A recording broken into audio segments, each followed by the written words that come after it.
Manchester United's strongest lineup this season struggled to beat a team who are 3 divisions lower than them. Newport are 16 in League 2. That's embarrassing. And this match showed every single problem with this United team. And I will tell you exactly what those are.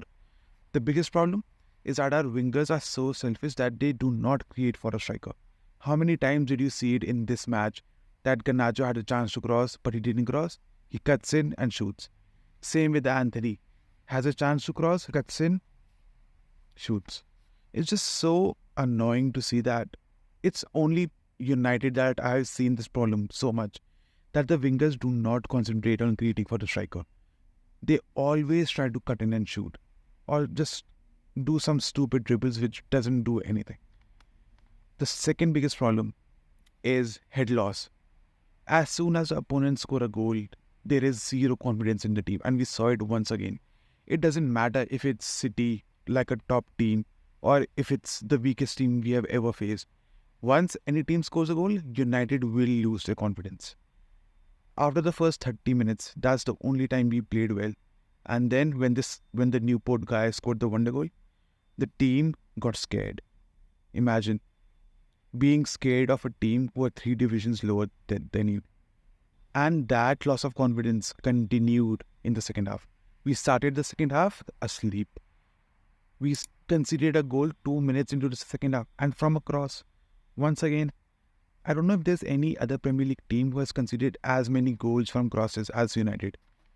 We seem to concede from either a cross or a cutback every single game.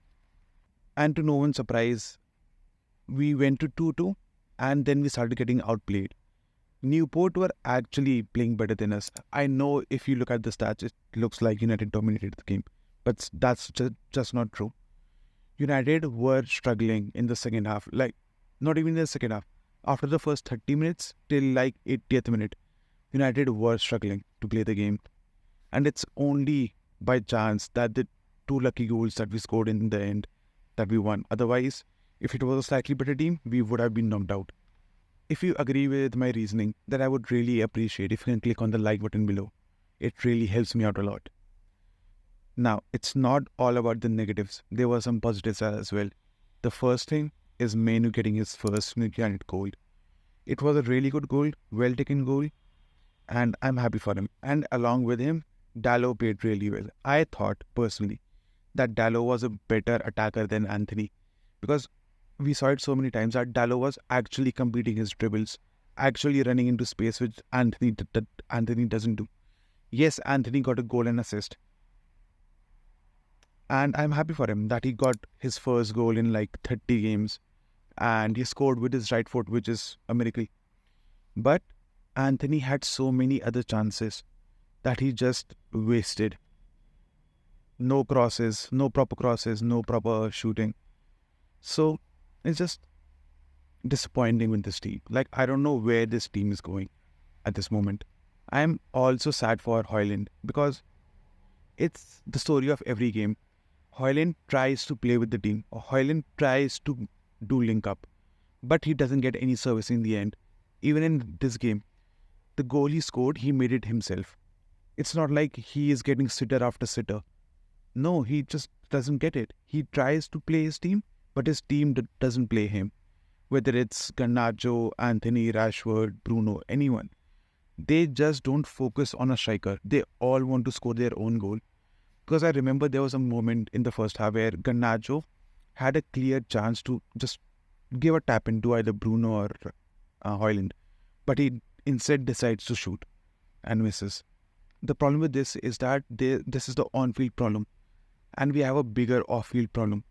I don't know if you are aware, but this news article came out from Athletic that Rashford missed his training on Friday morning because he was out in a club Thursday night in Belfast. So Rashford, who's basically the face of this Manchester United project, who's from the academy, a Manchester United resident, who should be the most responsible guy trying to bring the club up. But he misses the training due to nightclub, allegedly, according to this article. So I don't know what's going to happen with Rashford, because let's be honest, A lot of the fan base is against Rashford currently, and articles like these aren't helping him at all. Let me know in the comments down below, what would you do? Like, if you were Sir Jim, would you keep Rashford or would you like to sell him in the summer or whenever possible? Moving on from this, we have 3 really difficult games coming up. First is Wolves, then West Ham, then Aston Villa. Even Wolves are playing really good currently. They have a really good form. And we are playing away, and we all know how awful United is away from home. There's a very good chance that we can lose in each of these 3 next games. Wolves are playing good, West Ham are already above us, and Aston Villa are in the top 4, I think. So they are a really good team and 3 really difficult matches. I hope that getting our players back, such as Shaw, Martinez, Casemiro, even Maguire. So these players coming back should give us confidence because we saw how important they are. We saw in this match that how good Martinez is, how important he is to the team.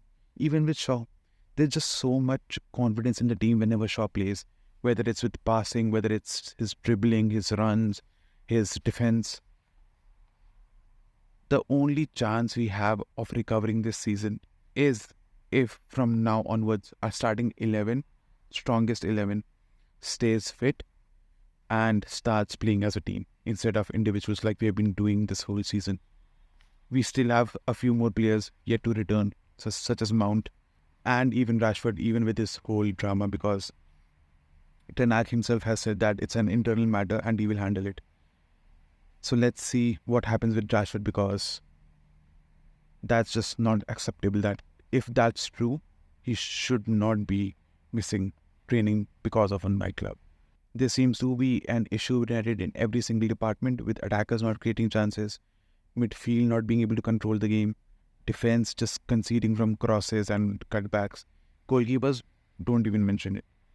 But indeed was decent. Both of the goals were not his fault, but it does not fill me with confidence. And Onana is gonna play soon, I think, either from the Bulls game or from the West Ham game. We also don't have a playing style, because if we are getting outplayed by a League 2 team where we can't even control the ball, then there's just some serious questions need to be asked about Ten Hag. In other news, Klopp has announced that he's going to retire from Liverpool at the end of the season. And if you have ever wondered who's the better manager between Klopp and Guardiola, then click on this video right here and I answer that question. Let me know if you agree with it, and I'll see you next time. Goodbye.